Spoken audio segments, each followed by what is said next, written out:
the Daily Record in Dunn, North Carolina. Probably a lot of people don't know where that is unless you're from the state. But really enjoyed that job. Then I eventually moved on to the Sporting News in Charlotte. And then the pandemic hit. And I was kind of thinking to myself when I didn't have a job and there weren't a lot of jobs, okay, what can I do to retool my skill set?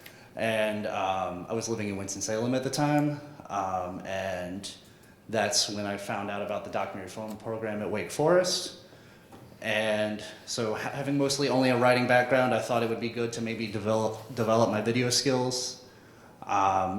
So yeah, I took that journey, and I remember I was in Chris Sheridan's class and we had an assignment.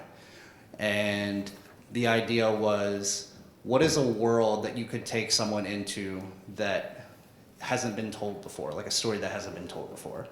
And I thought back to my time as a high school sports writer and how fun it was, you know, late nights, writing stories on deadline at the McDonald's Wi-Fi, that kind of thing. I'm sure a lot of you are familiar. And I thought, you know, wow, that would be so cool, hearing the storyteller's perspective. And so that's what kind of gave birth to the idea for my thesis film, Sidelines, which I'm going to show you 18-minute segment of today. So you'll meet the main participants, J. Mike Blake, who's a former high school sports editor at the News and Observer, and now works for HighSchoolOT. J. Mike, how many schools have you been to? It's up to 287. High schools. Just in North Carolina, yeah. So yeah, J. Mike, definitely an authority figure on high school sports in North Carolina. We're also going to hear from Kai Jones, who unfortunately could not be here today, but he started up his own company, WJG Sports. So he does mostly highlight videos for kids in his area in Wayne, Johnson, and Greene counties. And he also has actually gotten into the event hosting space. So every summer he does an annual WJG Classic. So yeah, that's kind of the film in a nutshell. It follows their personal stories, but also kind of takes a bigger look at the industry as a whole and how it shifted from print to digital platforms. So yeah, I'm excited to show you guys the film. If we can just get the technical difficulties figured out. I'll tell you what, while working on the technical difficulties, if anybody back there wants a seat, now would be the time to come find one, and we're looking for everybody to get as close to the wall as possible so we're not stepping over everybody while the film is in session and while the Q&A is going on. So if you're looking for a seat, as close to the wall as possible. We already drove one off. Those are mostly interns, and they're worried that Dave's going to expect him to get some work done, so they're hanging out. Oh, see, here's what you need to do. If you're an intern, just blend in and make sure Dave doesn't find you. That way you can enjoy this more than the last time. And one of those names would be you, right? We crossed paths many years ago, just kind of covering high school sports, and that was before the UNC broadcast gigs that you have and have been killing it at. So yeah, this event is just great for kind of, you know, meeting people, and I think it's easier than ever too, where you can like share your social media contacts. I think in the past it was like a business card, and it's a little bit easier now. And yeah, you'll see the same old familiar faces, maybe at bigger events, especially if you guys are in the same kind of region. And the more you branch out, like if you have a road trip or something like that, don't hesitate to kind of make that revisit those connections. One of the other things they teach in broadcasting school is how to fill time when everything's not running the way that it's supposed to. It will happen. It happens sometimes at the highest levels. And this is the highest level today with some of the highest achievers and folks that have reached the pinnacle of their profession. So it looks like we're ready to go. And Jacob, if you could just do me one favor and get that microphone off the stick right there, I think that'll help. And whenever you're ready to push play, we'll take a look at Sidelines. WJG's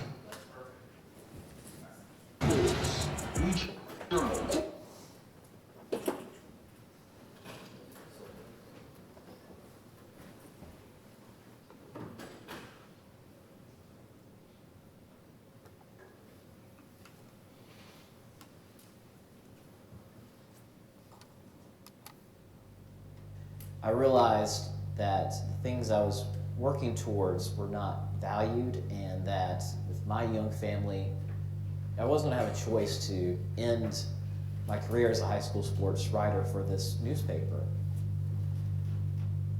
That was a very tough day. I actually fell to my knees and cried.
I always wanted to be in sports media, so I did that in high school and in college for the student media, then spent 10 years with the News and Observer publishing company with its community newspapers, the Cary News, the Southwest Wake News, and then eventually working for the N&O itself. Now I'm a high school teacher, English teacher. So a few things. We're going to continue Poetry Madness today. Go ahead and fire up the Poetry Madness s'more and your document, okay? You know the deal. I'll read it once, and then I'll break down a few things. I'll read it twice, then you rank, write, and talk about it, okay? Oh, could I raise the darkened veil which hides my future life from me? Could unborn ages slowly sail before my view? And could I see my every action painted there? Cast one look I would not dare. There poverty and grief might stand, and dark despair's corroding hand would make me seek the lonely tomb, to slumber in its endless gloom, and let me never cast a look within fate's fixed, mysterious book.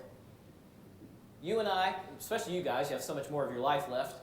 Sometimes you just want to know what the future holds, right? You just want to know, just let me see what it looks like. What college am I going to get into? All that stuff. What Hawthorne is saying here is there's a veil between us and our futures that we cannot see. And he says, if I was allowed the chance to see it, I would not look, because what if I did not like my future? What if there was something about it that I didn't like what I saw, and I would just be depressed? And so he'd rather approach life as a day-to-day thing, an adventure that you figure out as you go along.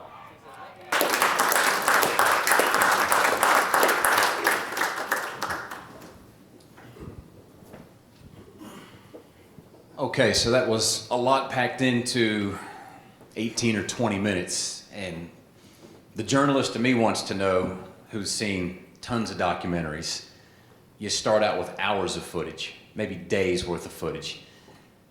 How do you condense your message down into 20 minutes in this case, maybe an hour? Other documentaries run a little longer.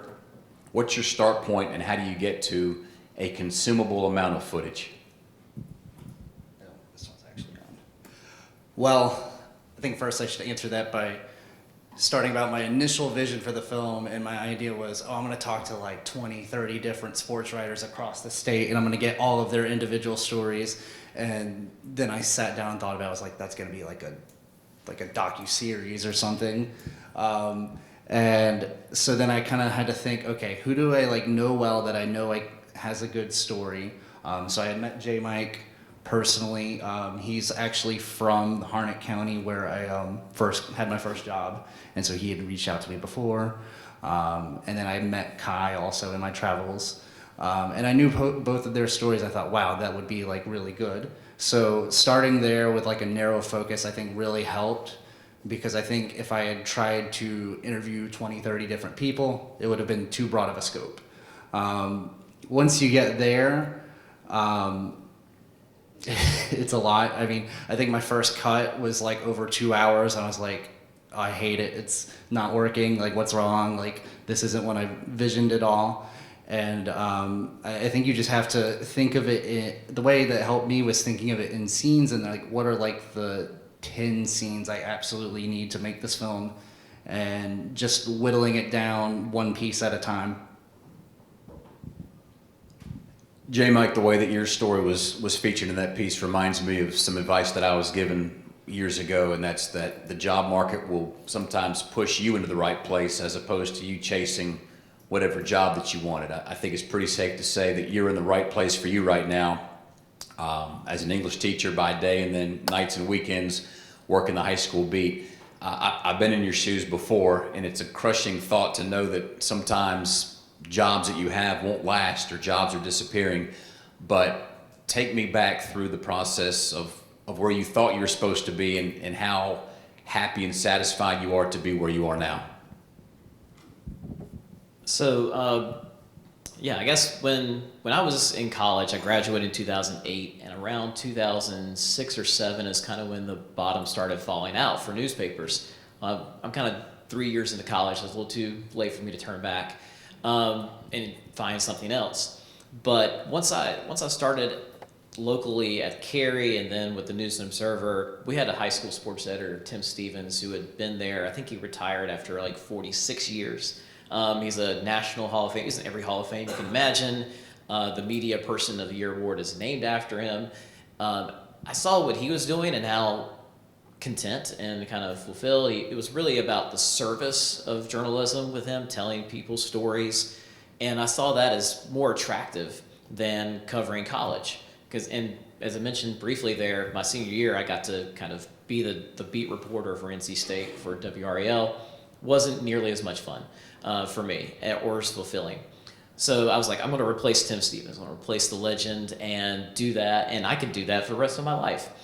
But when the layoffs happened and we started getting McClatchy at the time, I'm sure they've changed it 4 times since then, but at the time, they're sending out almost in their newsletters like, we cut high school sports out of this paper and our average page views went up, and like how this is a good thing. And I'm sitting there going, that's my job. Like, so I need to find something else.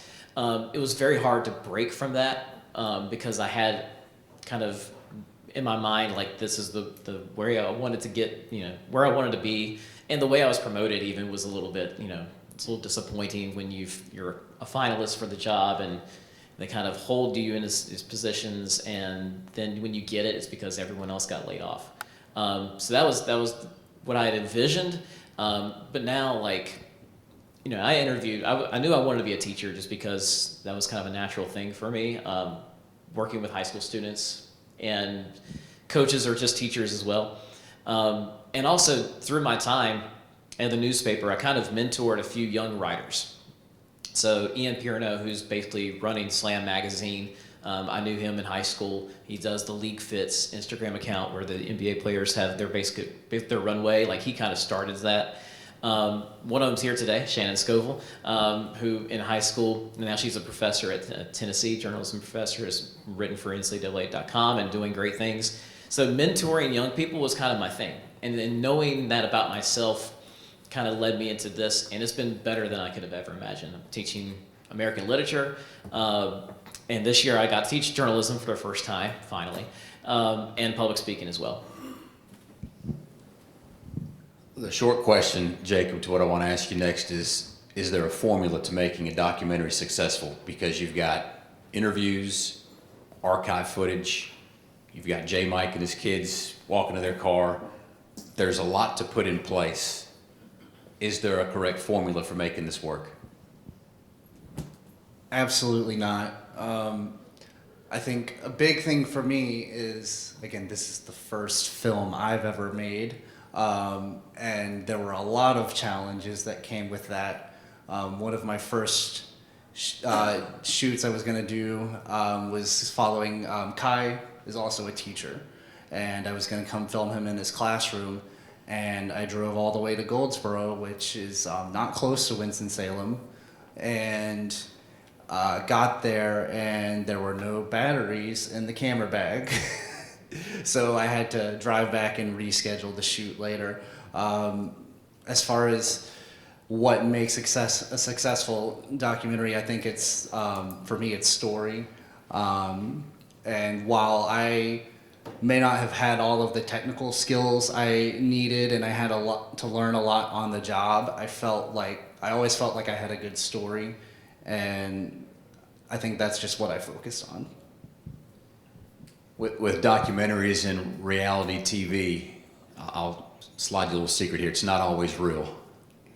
People act differently when there's a camera on them, and there's a camera on us right now.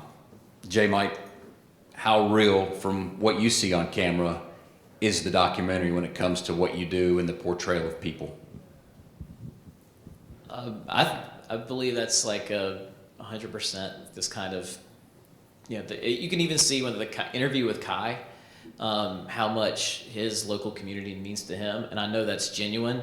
We didn't get to it today, but he's basically started like a high school Christmas tournament sponsored by his company, and he does that because he has a love for his local community, that he realized like there was a gap there and a hole there. And then for me, this new, you know, it's still very busy life, but you know, the kind of rhythm that I've fallen into with teaching and then covering what I can or what I would like to do does allow me to do more things that are really cool and enjoyable, like that year of coaching, you know, 8U basketball. It was like incredible, and sometimes it is that busy of a day where I'm doing this and then I'm covering a state championship that night.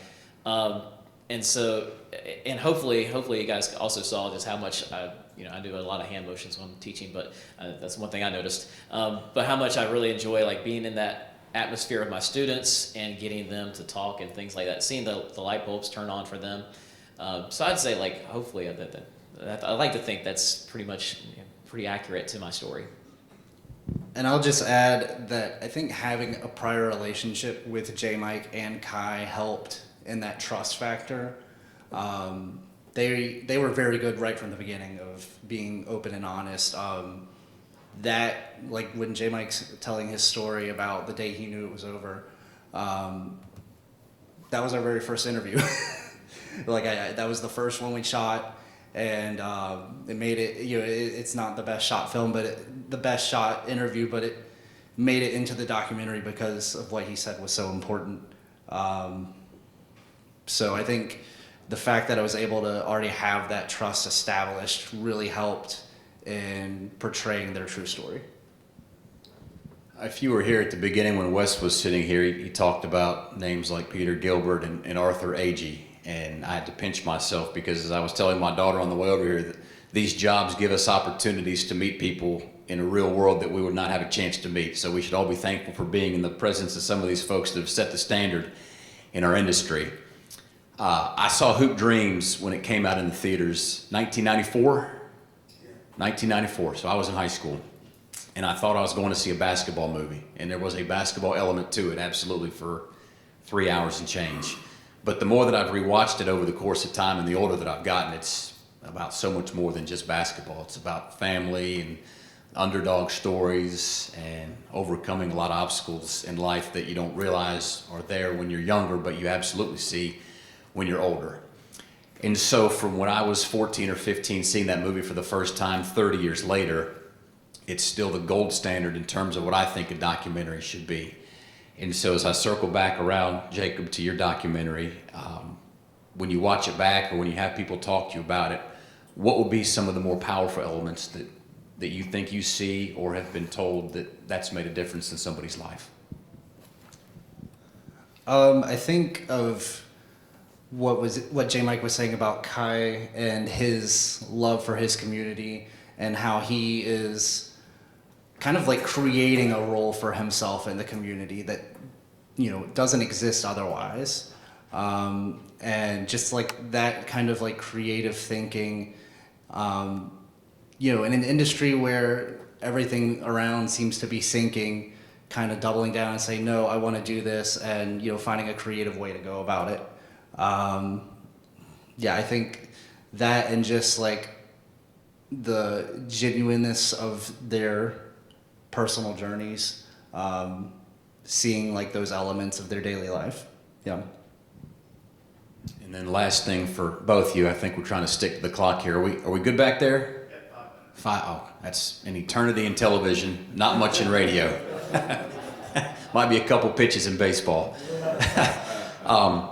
Inspirations. I know I've had mine in this business, and I'm guessing that there are some people or maybe some pieces of work that have pushed you guys in both of the directions that your careers have taken? I mean, obviously Peter Gilbert, big inspiration, and having the opportunity to work with him at the documentary film program, absolutely. J-Mike was a big inspiration for me when I was still working in the sports writing industry. He kind of reached out to me. He spoke about how he has a knack for mentorship. He reached out to me while I was working at the Daily Record, and I appreciated that, and he kind of helped give me ideas for how to build a successful sports page, which I hadn't really done before, you know. Yeah, those two would be pretty high up there. For me, it was Tim Stevens, who I got to work with at the NNO. Just kind of a leader by example. And he always said there's nothing more local than high school sports. And I think for all of us, we're trying to tell stories that connect with people on a human element. And so he was so great at that. And then actually on the TV side, Tom Suter was a big mentor for me. And he was someone who just, strived to do things for the right reasons. And Tom probably covered, in the triangle, you can go to the Final Four 3 out of every 4 years. But for him, it was, the Friday nights. It was going to a school to do a profile on someone who had a 4.4 GPA and played 4 sports. And seeing them kind of, their identities, yes, they were great journalists, but their what they cared about, it was kind of separate, outside of that, it wasn't always about what you would think. It was about people. And for me, even now, doing this freelance, I think I've gotten to dive into better stories because I kind of have the extra time to devote to it. And of the examples that they set of making it about people and making it about communities. I'll close with this. There's nothing wrong with working for a company or corporation because in the real world, most of us all have bosses and we're accountable to people. But if you can take the entrepreneurial route and do your own thing and cultivate your skills and make something your own, it can be pretty powerful to be your own boss, set your own hours, chase your own stories, and be your own editor. And it's refreshing to see the skills that these two guys have put on display because 10, 15 years ago, we might have just been a filmmaker or just been a writer. But at the events that I go to, I see writers shooting their own video, editing their own video, and not just posting stories, but posting video and just acquiring an entirely different set of skills that most folks didn't think they're going to need 10 or 15 years ago. So be as valuable as you can, learn as much as you can, and if you've got any questions for these two after our time is up, don't be a stranger. Thanks.